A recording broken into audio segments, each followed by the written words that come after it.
In this video, I'll be showing you step by step how to create an appointment inside of SetMore. It is super easy to do. So the first thing you need to do is open up SetMore like you usually would.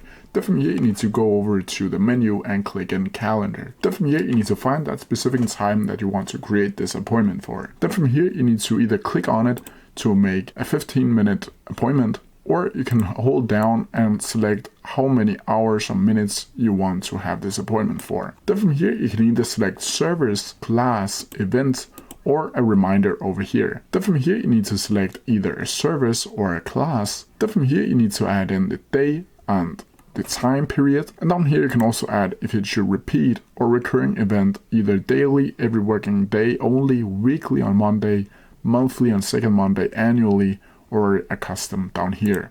Then from here you can add in the guest. This right here is where you will add your clients or your customers.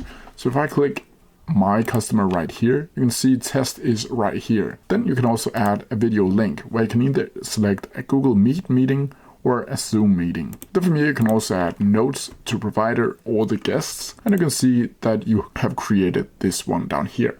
Then from here, you just need to click create. And as you can see down here, now it has been created. And that's how I do it. If you have any questions about it, please leave them down in the comments below. I'll try my best to answer them as quickly as possible. See ya!